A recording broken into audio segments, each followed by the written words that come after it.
तब मैना हिमवंतु आनंदे पुनि पुनि बारबती पद बंदे। नारी पुरुष शिशु जुबा सयाने नगर लोग सब अति हर्षाने। तब मैना और हिमवान आनंद में मग्न हो गए और उन्होंने बार बार पार्वती के चरणों की वंदना की। स्त्री पुरुष बालक युवा और वृद्ध नगर के सभी लोग बहुत प्रसन्न हुए। जब नारद जी ने सबको समझा दिया कि तुम्हारे रोने से तो कुछ होने वाला है नहीं, यह पार्वती जी हैं और यह शंकर जी की अर्धांगिनी है, हर जन्म में यह शंकर जी की ही प्रिय है, सो आप शंकर जी के वेशभूषा पर मत जाओ। यह बारात देखकर ऐसा मत सोचो कि तुम्हारी पुत्री का कुछ बुरा हो रहा है। ये भवानी है, जन्मों जन्म यह महादेव की ही अर्धांगिनी होंगी। और तब जाकर सब खुश हुए। नगर में यह खबर फैल गई और मैना और हिमवान भी प्रसन्न हुए। लगे होनपुर मंगल ज्ञाना सजे सबही हाटक घटनाना। भांति अनेक भई जेवनारा सुशास्त्र जिस कछु व्यवहारा। नगर में मंगल गीत गाए जाने लगे और सबने भांति भांति के सुवर्ण के कलश सजाए। पाक शास्त्र में जैसे रीति है उसके अनुसार भांति की ज्योनार रसोई बनी। सो ज्योनार की जाई बखानी बसई भवन जेही मातु भवानी। सादर बोले सकल बराती विष्णु बिरंची देव सब जाति। जिस घर में स्वयं माता भवानी रहती हो वहां की भोजन सामग्री का वर्णन कैसे किया जा सकता है। आपको पता है भवानी का दूसरा नाम अपर्णा है। हिमाचल ने आदर पूर्वक सब बारातियों को विष्णु ब्रह्मा और सब जाति के देवताओं को बुलवाया।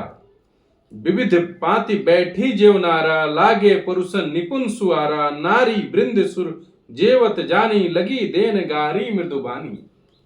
भोजन करने वाले पराते गांव में अभी भी जब जैसे जमीन पर जब बैठकर खाते हैं उसको पराते बोलते हैं। पांत बैठ गया है तो पांत में बैठकर सब देवता और ऋषि खाने लगे।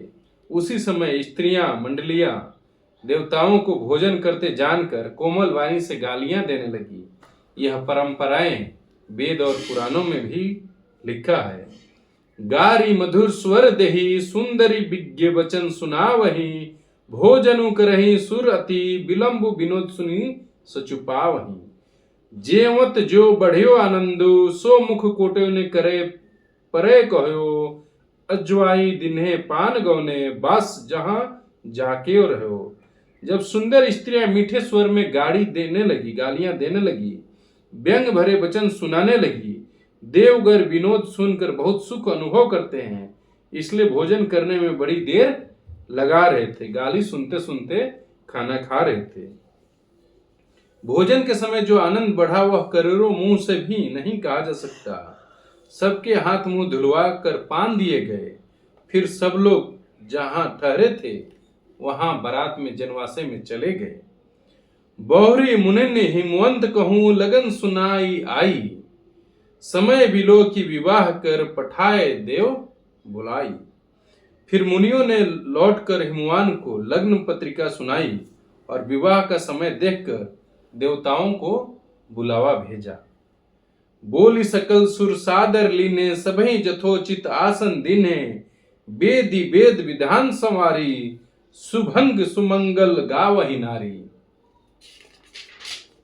सब देवताओं को आदर सहित बुलवा लिया और सबको यथा योग्य आसन दिए। वेद की रीति से वेदी सजाई गई और सुंदर स्त्रियां श्रेष्ठ मंगल गीत गाने लगी। जय श्री राम।